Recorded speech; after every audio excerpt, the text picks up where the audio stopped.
Look, Charlie was threatened. He was threatened a lot, I would say, threatened financially. And I want to be clear, it wasn't just by Jewish donors, but also by Christian Zionist donors. What is Christian Zionism? We're all wondering. We're having that conversation now as a society. Like, what does this actually mean? Doesn't feel too Christian. It kind of feels like here is how Christians better behave and act. And we're going to try to package it in a Bible verse. That's how it's starting to feel to me. And I think a lot of people, well, this is not going to help. Let's just back up. In July, we know that's when things went sideways for Charlie Kirk, right? He stepped out of line because he hosted Tucker Carlson at their SAS event in July. And I want to be clear here. If we're just asking ourselves the question, what exactly did Tucker do or say that was so controversial? Nothing at all. He asked reasonable questions that were on everybody's mind, questions about Jeffrey Epstein. That's pretty fair to open that conversation. He asked about why it seems he's somehow protected, where his money came from. He asked about Israeli blackmail operations. Tucker, for being clear here, what Tucker did was he was honest. Take a listen. How does a guy go from being a math teacher at the Dalton School in the late 70s with no college degree to having multiple airplanes, a private island, and the largest residential house in Manhattan?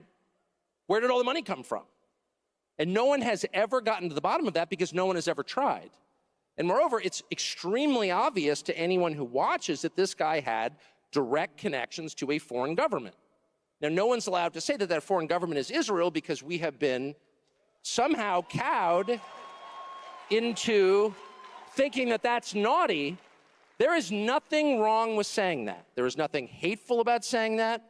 There's nothing anti-Semitic about saying that. There's nothing even anti-Israel about saying that. I've spent my entire life pretty much in Washington, where I knew and loved a number of people, including one very close person who worked at CIA. That has never prohibited me from saying, I think the CIA has done some horrible things, murdered a bunch of people, participated in the murder of a sitting US president. It's got a whole trail of crimes. That doesn't make me a disloyal American. It doesn't make me anti-American in any sense. I was born here. My family's been here for hundreds of years. I love this country. That's why I live here. So criticizing the behavior of a government agency does not make you a hater. It makes you a free person. It makes you a citizen. You're allowed to do that because you're not a slave, you're a citizen.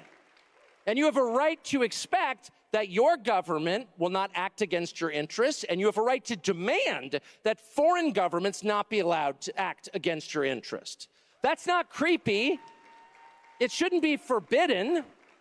And yet all of us have trained ourselves to believe that you can't say that somehow, that that's like too naughty and forbidden. And the effect of making that off limits has been to create a lot of resentment, and I'll say it, hate online, where people feel like they can't just say, like, what the hell is this? You have the former Israeli prime minister living in your house. You have had all this contact with the foreign government. Were you working on behalf of Mossad? Were you running a blackmail operation on behalf of a foreign government? Oh, Tucker, but it is forbidden. You look out in an audience, they're cheering, they agree with you because it makes sense. But Tucker, to some people in this society, if we're being honest, they do view us as slaves. They've given us the illusion of freedom. They gave Charlie the illusion of freedom. Yeah, Charlie, go out there, fight for free markets and capitalism. This is your company. This is your organization. You built this. You were young. You didn't get into West Point, and you built this because you care about free markets and capitalism. And of course, free speech. And then when Charlie started prodding the narrative about Israel, suddenly he realized he wasn't a free man. He wasn't a free man at all. And he wasn't even free to invite who he wanted to invite to speak on his stage. You know, I showed you guys that text thread. I could show you more, where Charlie was saying that he's thinking that he wants to invite Candace. Well, also, I can confirm to you today that on September 9th, amongst a smaller pool of TPUSA employees, Charlie sent a text saying, the day before he died, that he wanted to invite me to AmFest. Yeah, no, that wasn't allowed to happen because this Tucker speech wasn't allowed to happen. That speech was disobedient to Israel's aims. I'm going to now read you an unhinged text message that Charlie received, this time from a female Christian donor, Zionist, of course. And as I read this, I want you to keep in mind that this information, once again, is being shared to you from me, not from Charlie's closest friends over at Turning Point USA, who purport to care about what happened to him, purport to want the truth to get out, except not when it comes to the pressure that Charlie was under in the months leading up to his assassination, pressure that was coming from donors. These people, in fact, wouldn't dare utter a bad word about Israel. Tons to say about Candace Owens. They're not going to send any legal letters over to anybody that is pro-Israel. Yeah, it seems that that's the way, right? Not for a single second do they want to betray the Israel narrative. Israel as a friend and ally, not just the United States, but of course to Charlie Kirk until the very end. Now, I'm letting you know that I have copy and pasted this message and sent it to my team and sent it back because I want to make sure that where and who this message came from is not obvious. But this is a real message. Andrew Kovac can confirm it's real. Erica Kirk can confirm it's real that Charlie Kirk received this. Let's read this, okay? All of the people that trusted you, Jews and Christians, including me, why would you platform anti-Semites like Candace and Tucker? There are many evangelical Christian Zionists who would never give these people the opportunity to spew their hatred. I'm one of them. You say people are accusing you of being an anti-Semite because you disagree with the Israeli government. Well, what is it exactly that you disagree with? You threatened Jews and Christians with your 30 million followers. Are you kidding? Be very careful, Charlie. You are in violation of the 9th commandment by bearing false witness against your brother Judah. When was the last time you read your Bible, Charlie? I'm coming to you as a believer. Genesis 12:3. Obadiah and many more prophets warned that those who curse Israel will be cursed. Your TPUSA Tampa event was a disaster. Michelle Bachmann was booed, and about 10% walked out on her when she talked about standing with Israel. You brag about how you convinced all these young voters to vote for Trump, but you can't convince them to stand with our Jewish brethren. This is not a joke, Charlie. I'm coming to you as a sister in faith. You have accomplished so much by the hand of the Almighty, but he is going to lift his hand from you. Don't fall for Tucker, Candace, and the rest. The Jews are under attack. God warns us in the last days that he will wipe out the descendants of Edom because they stood by while their brothers, Jacob, Israel, was held in captivity and did nothing.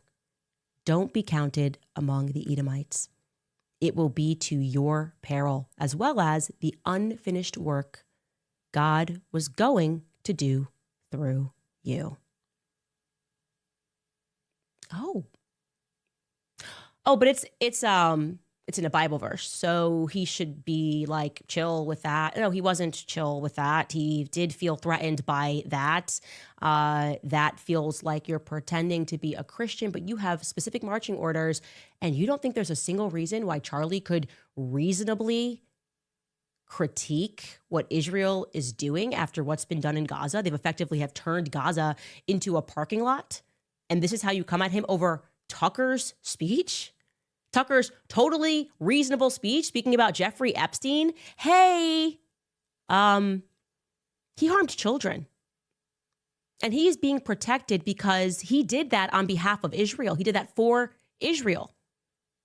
Blackmail operation for Israel. Everybody knows that, including Gen Z. And you're telling Charlie it's his job to convince Gen Z, like he's a psychological operation, that that's okay? That what Jeffrey Epstein did is fine? Because he has to stand with Judah. He has to look at what happened. He's got to flip to Genesis and understand that even when they are behaving murderously, even when they are harming children, he better figure out how to support them and how to lie to people about how he feels about what they're doing. That's really something. Really something, again, that you are hearing this from me. It is becoming increasingly difficult to imagine how Turning Point is not naming and shaming these people. I give them an opportunity here. Why don't you come out and say who sent Charlie that message? You won't. You won't. Of course you won't.